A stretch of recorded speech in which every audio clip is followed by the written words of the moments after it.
ಈಗ ನನಗೆ ಬಂದಾಗ ರೈತ ಸಂಘದವರು ನನಗೆ ಒಂದು ಪ್ರಶ್ನೆಯನ್ನು ಕೇಳಿದ್ರು. ಕೇಂದ್ರ ಸರ್ಕಾರದವರು ಹೇಳ್ತಾರೆ ನಮ್ಮಿಂದ ನಿಂತೋಗಿದೆ ಅದು ಅಂತಕ್ಕಂಥ ಮಾತುಗಳನ್ನು ಹೇಳ್ತಾ ಇದ್ದಾರೆ. ಎಲ್ಲ ಕಡೆ ಅಪಪ್ರಚಾರ ಮಾಡ್ತಾರೆ.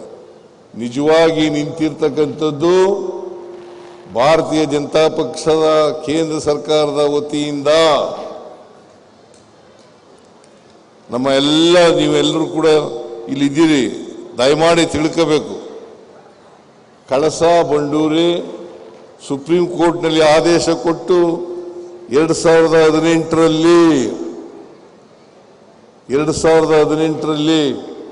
ನಾವು 2023ರಲ್ಲಿ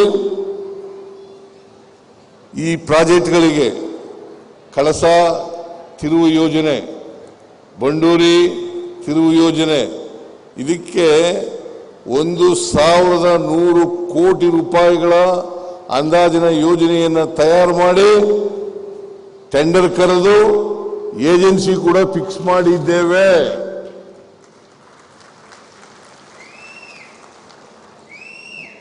ನಾವು ಕಾಯ್ತಾ ಇದ್ದೇವೆ.